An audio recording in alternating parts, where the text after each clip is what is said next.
আসসালামু আলাইকুম রহমতুল্লাহি অবরকাতুহু। সম্মানিত দর্শক, ডক্টর মোহাম্মদ ইউনূসের সরকার একজন জাতীয় নিরাপত্তা উপদেষ্টা হিসেবে জনাব খলিলুর রহমান সাহেবকে নিয়োগ দিয়েছেন। এই ভদ্রলোক পণ্ডিত, বিদগ্ধজন, দেশ বিদেশে কাজ করার তার যথেষ্ট অভিজ্ঞতা রয়েছে, লেখাপড়ায় চৌকস। আমরা কেউ তাকে চিনতাম না, কিন্তু অতি সম্প্রতি ডক্টর মোহাম্মদ ইউনূস তিনি তাকে একটি গুরুত্বপূর্ণ পদ, যে পদের নাম আমরা শুনিনি, হাই রিপ্রেজেন্টেটিভ বা এইরকম কিছু একটা দিয়েছেন।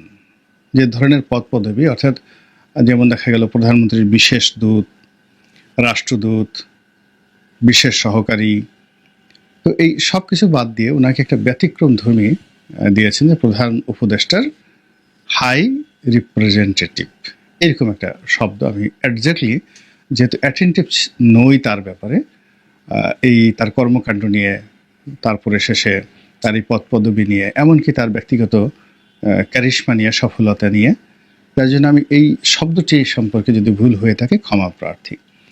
ভদ্রলোকের চেহারা দেখেছি, যথেষ্ট মার্জিত, ভদ্র, আর এমনি পশ্চিমা দুনিয়াতে দীর্ঘদিন থাকলে এমনি মানুষের মধ্যে এক ধরনের বিনয় চলে আসে, স্থিরতা চলে আসে, সরলতা চলে আসে। শেখ হাসিনার সঙ্গে ডক্টর গওহর রিজভী সাহেব ছিলেন, আমার সঙ্গে ওনার খুবই ভালো সম্পর্ক ছিল। তো এত বড় একজন অধ্যাপক, ক্ষমতার একেবারে কেন্দ্রে থাকা সত্ত্বেও তার মধ্যে শিশুর মতো সরলতা ছিল। অনায়াসে যে কোনো মানুষ তার কাছে যেতে পারতেন। মন্দ ব্যবহার কিংবা মন্দ কর্ম, মন্দ কাজ, এই জিনিসগুলো ডক্টর গওহর রিজভীর মাথায় ঢোকানো যায়নি। কিন্তু এস্টিমামের কথা যদি ধরেন, যেহেতু তিনি বাংলাদেশে থেকেছেন, তিনিও যথেষ্ট মেধাবী, কিন্তু বাংলাদেশে ডাল ভাত, গুঁড়ো মাছ, আলু ভর্তা, বোম্বাই মরিচের যত রকম গুণাবলী রয়েছে, দোষ রয়েছে, সব এস্টিমাম সাহেবের একেবারে নখদর্পণে ছিল। ফলে তিনি দুই হাতে খেলেছেন আর সফল হয়েছেন। শেখ হাসিনার আস্থাভাজন ছিলেন, আর যিনি গওহর রিজভী, তিনি হয়তো এখন যিনি আছেন জনাব খলিলুর রহমান, তাদের চাইতে বা তার চাইতে অনেক অনেক যোগ্যতা সম্পন্ন সিনিয়র মানুষ, কিন্তু যে উদ্দেশ্যে তাকে নেওয়া হয়েছিল তিনি সেটা সফল হতে পারেননি। তিনি বিশ্বের নামকরা বিশ্ববিদ্যালয়গুলোর শিক্ষক ছিলেন, তারপর ফেলো ছিলেন। তো সেই অর্থে সারা দুনিয়া নিয়ন্ত্রণ করে ব্যবসা বাণিজ্য, শিল্প, সাহিত্য এবং রাজনীতির যে সকল কেউকেটা, অনেকেই তার ছাত্র ছিলেন, এবং সেই অর্থে শেখ হাসিনা আশা করেছিলেন যে তিনি ভালো করবেন, কিন্তু আলটিমেটলি তিনি সেটা করতে পারেননি। তো সেক্ষেত্রে ডক্টর মোহাম্মদ ইউনূস যাকে পছন্দ করেছেন, জনাব খলিলুর রহমান, তার আমেরিকান কানেকশন, তার আমেরিকান সিটিজেনশিপ, তারপরে সিঙ্গাপুরে তার কর্মকাণ্ড ইত্যাদি বাংলাদেশের জন্য কতটা উপকার আসবে, কি আসবে আমি বলতে পারবো না। তবে ডক্টর মোহাম্মদ ইউনূস নিঃসন্দেহে তাকে নিয়ে খুব বড় স্বপ্ন দেখেছেন বলেই তাকে এতটা সম্মান এবং মর্যাদা দিয়ে এই পর্যায়ে এনে বসিয়েছেন। গেল এক। দুই নম্বর হলো যে এই যে নিরাপত্তা উপদেষ্টা, তাকে যেভাবে, অর্থাৎ খলিলুর রহমান সাহেবকে যেভাবে আগে একটা হাই রিপ্রেজেন্টেটিভ হিসেবে পদ উপহার দেওয়া হয়েছে, একইভাবে জাতীয় নিরাপত্তা উপদেষ্টার যে পদ, এই পদটি একেবারে নজিরবিহীনভাবে তাকে দেওয়া হলো। এইরকম পদ বাংলাদেশে কখনো ছিল না, এবং আগামীতে হবে কিনা আমি বলতে পারবো না। এখন ভারতে একজন জাতীয় নিরাপত্তা উপদেষ্টা রয়েছে যিনি খুবই নাম করেছেন, এবং ভারতে এই মুহূর্তে সবচেয়ে জনপ্রিয় এবং প্রভাবশালী ব্যক্তি জনাব অজিত দোভাল। চলচ্চিত্রের নায়িকা, নায়ক থেকে শুরু করে সবাই অজিত দোভালের সঙ্গে একটা ছবি তোলার জন্য, তার একটা অটোগ্রাফ নেওয়ার জন্য উদগ্রীব। আমি অনেক আগে সেই কঙ্কনা রানাউত, বিখ্যাত নায়িকা, তার একটা সাক্ষাৎকার দেখেছিলাম যে তার আকাঙ্ক্ষা কী। তো তিনি বললেন যে আমার আকাঙ্ক্ষা হলো যে আমার সাথে যদি অজিত দোভাল সাহেবের দেখা হতো, অথবা কোনো বিমানে আমি যদি তার পাশের সিটে বসতে পারতাম, কিংবা তার সঙ্গে যদি একটা ছবি তুলতে পারতাম। এরকম কঙ্কনা রানাউত যখন একেবারে এমপি হননি, তার আগে যখন একেবারে জনপ্রিয়তার শীর্ষ পর্যায়ে, ঠিক সেই সময় অজিত দোভালকে নিয়ে তার ওইরকম একটা সাক্ষাৎকার আমি দেখেছিলাম, এবং তখন সত্যিকার অর্থে আমি অজিত দোভালের নামও শুনিনি। তো পরবর্তীতে যখন আমি অজিত দোভালের নাম শুনলাম, তাকে নিয়ে লেখাপড়া করলাম, তাকে নিয়ে জানলাম, বাংলাদেশের রাজনীতিতে তার গুরুত্বপূর্ণ ভূমিকা শুনলাম, তারপরে আরও যখন জানলাম যে তিনি ভারতে James bond, the second practical James bond হিসাবে সমাদৃত।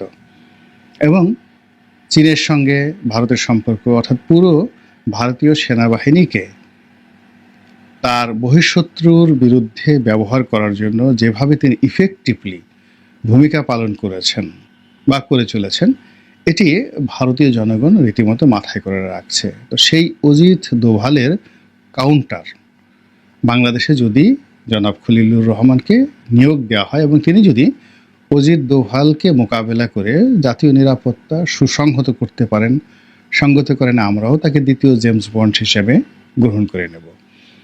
এখন এখানে বাংলাদেশের সঙ্গে ভারতের এই মুহূর্তে যে সমস্যা, রাজনৈতিক, সামরিক, অর্থনৈতিক, সীমান্তগত সমস্যা, এমনকি যুদ্ধ অবস্থা তৈরি হয়ে গিয়েছে। আমরা প্রায়ই শুনি যে ভারতের সীমান্তের অপর প্রান্তে, বাংলাদেশ সীমান্তের অপর প্রান্তে ভারত সৈন্য সমাবেশ করেছে, 1 ডিভিশন, 8,000 সৈন্য। আবার শুনি যে অমুক একটা গ্যারিসন রয়েছে সেনাবাহিনীর, সেখানে তারা যুদ্ধ বিমান মোতায়েন করেছে, ভারতীয় ড্রোন উড়ছে, সীমান্ত সম্পূর্ণরূপে সিল করে দেওয়া হয়েছে। অজিত দোভাল বাংলাদেশের ব্যাপারে ভীষণ রকম বিরক্ত এবং তিনি বাংলাদেশে তার যে সকল লিঙ্ক রয়েছে সেই লিঙ্কগুলোর সঙ্গে সম্পর্ক স্থাপন করে বাংলাদেশের যারা অন্তর্বর্তীকালীন সরকার তাদেরকে 12টা বাজানোর জন্য তিনি চেষ্টা করে যাচ্ছেন। অন্যদিকে শেখ হাসিনাকে বাংলাদেশে ফিরিয়ে দেওয়ার জন্য, মানে ক্ষমতায় ফিরিয়ে দেওয়ার জন্য, প্রধানমন্ত্রী পদে বসানোর জন্য জনাব অজিত দোভাল একেবারে সেই জেমস বন্ডের মতো রীতিমতো মাস্টার প্ল্যান তৈরি করে চলছেন।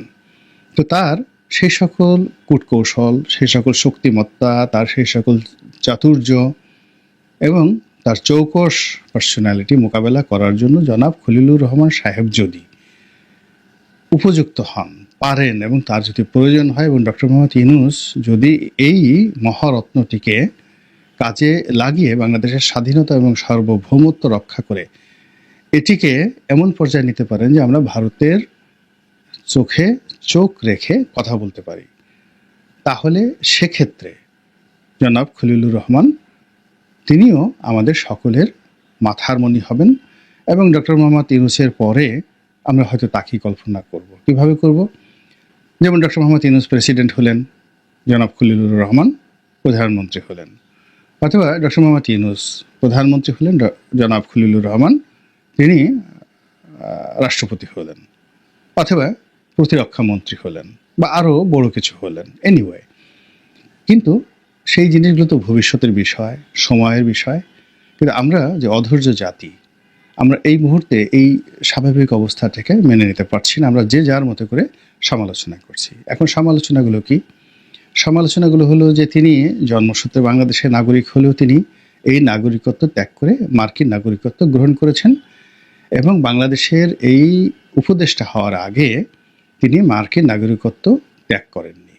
আমাদের বাংলাদেশে অনেক রাজনীতিবিদ রয়েছেন, যেমন এহসানুল হক মিলন সাহেব, উনি আমেরিকান নাগরিক ছিলেন, কিন্তু এমপি হওয়ার জন্য তিনি সেই নাগরিকত্ব ত্যাগ করেছেন এবং নাগরিকত্ব ত্যাগ করার ফলে বাংলাদেশ এম্বাসি থেকে তাকে, মানে আমেরিকান এম্বাসি বাংলাদেশের যে অফিস, সেখান থেকে তাকে ভিসা পর্যন্ত দেওয়া হয় না। তো তারা খুব মাইন্ড করে যে তাদের এই যে নাগরিকত্ব যারা গ্রহণ করে তারা বোধহয় পৃথিবীর সেরা ব্যক্তি, আর যারা এই নাগরিকত্ব ত্যাগ করে তারা আমেরিকাকে ঠাট্টা করে রীতিমতো। আমাদের অনেক লোক শেখ হাসিনার জমানাতে ছিলেন, যেমন আবুল মালা আব্দুল মুহিতের ভাই আবুল মোমেন সাহেব ছিলেন, তারও নাকি মার্কিন নাগরিকত্ব ছিল, তিনি ছাড়েননি আমি এটা বলতে পারবো না। কিন্তু এখন খলিলুর রহমান সাহেব সম্পর্কে বলা হচ্ছে তিনি আমেরিকান নাগরিক, আলেরিয়ার সম্পর্কে বলা হচ্ছে তিনিও আমেরিকান নাগরিক। তারপরে ডক্টর মোহাম্মদ ইউনূসের কাছে আরও যারা লোকজন আছেন তারা সবাই অনেকেই আমেরিকা থেকে এসেছেন। তো আসলে কি হচ্ছে? এটি কি ঠিক হচ্ছে? এর কারণ হলো জাতীয় নিরাপত্তা উপদেষ্টা পদটিকে আপনি যাই বলেন না কেন, এই পদটি মূলত বাংলাদেশের প্রতিরক্ষা মন্ত্রীর মতো কাজ করবে, তো ভারতের রাজনাথ সিংয়ের মতো। আর আমাদের দেশে ভারতের মতো আমরা কখনোই অতটা, আমাদের যারা প্রধানমন্ত্রী বা আমাদের যারা রাষ্ট্রপতি তারা কখনোই এতটা উদার হতে পারেননি যে সেনাবাহিনীকে দ্বিতীয় কোনো ব্যক্তির হাতে ছেড়ে দেবেন। ফলে এরশাদ, বঙ্গবন্ধু, তারপর শেষ অন্যান্য যারা আছেন তারা সবাই এই সেন্সিটিভ মন্ত্রণালয়টি অর্থাৎ প্রতিরক্ষা মন্ত্রণালয়টি নিজেদের হাতে রেখেছেন, ডিজিএফআই, এনএসআই নিজেদের হাতে রেখেছেন। তারা কখনো তৃতীয় কোনো ব্যক্তির বা দ্বিতীয় কোনো ব্যক্তির হাতে এই দায়িত্ব অর্পণ করেননি। সেই ক্ষেত্রে ডক্টর মোহাম্মদ ইউনূস যদি প্রতিরক্ষা মন্ত্রণালয়ের দায়িত্ব জনাব খলিলুর রহমান সাহেবের হাতে দিয়ে দেন, ধরে নিতে হবে তিনি আগে যারা রাষ্ট্রনায়ক ছিলেন তাদের চাইতে সুদূর প্রসারী চিন্তা করেন, তার হৃদয় অনেক বড়, তিনি অনেক গণতান্ত্রিক, এইভাবে সকল ক্ষমতা কুক্ষিগত রাখার তিনি পক্ষে নন। এগুলো ইতিবাচক। আর নেতিবাচক যে জিনিসটি সেটি হলো তার সঙ্গে হয়তো ক্যান্টনমেন্টের সম্পর্ক ভালো না, সশস্ত্র বাহিনীর কোনো বিভাগ অনুবিভাগের সম্পর্ক ভালো না, এবং অনেক ক্ষেত্রে তাদের মধ্যে হয়তো মুখ দেখাদেখি বন্ধ, অথবা তিনি সামরিক বিষয়াদি বুঝেন না, বুঝতে চান না। এই জন্য তার একজন মিডল ম্যান দরকার, যিনি কিনা অনেকটা ডিপ্লোম্যাটিক হবেন, লয়াল হবেন এবং অনেকটা কোঅপারেটিভ হবেন। ডিপ্লোম্যাটিক ওয়েতে ডক্টর মোহাম্মদ ইউনূসের সঙ্গে প্রতিরক্ষা বাহিনীর সদস্যদের একটি সেতুবন্ধন, মেলাবন্ধন গড়ে তুলবেন। এই জন্য তিনি তাকে নিয়োগ দিয়েছেন, এটাও হতে পারে। 3 নম্বরে যেটা আছে সেটা হলো ডক্টর মোহাম্মদ ইউনূস তার আচরণে মুগ্ধ হতে পারেন। সবাই বলার চেষ্টা করছেন যে বিমস্টেক যে বৈঠকটি হলো ব্যাংককে, সেখানে তার সঙ্গে মিস্টার নরেন্দ্র মোদীর বৈঠকটি প্রায় শতভাগ অনিশ্চিত ছিল, এবং এখানে অজিত দোভাল সাহেবকে ম্যানেজ করে এই বৈঠকটি রাতারাতি করা হয়েছে, এবং এই কাজটি সবাই সন্দেহ করছেন যে হয়তো খলিলুর রহমান সাহেব করেছেন। তো কাজী অজিত দোভালের উপর যিনি প্রভাব বিস্তার করতে পারেন খুব অল্প সময়ের মধ্যে, কাজী তাকে ব্যবহার করতে হবে এবং তাকেও জাতীয় নিরাপত্তা উপদেষ্টা বানাতে হবে। তো এইভাবে অনেক পক্ষে বিপক্ষে যুক্তি হচ্ছে।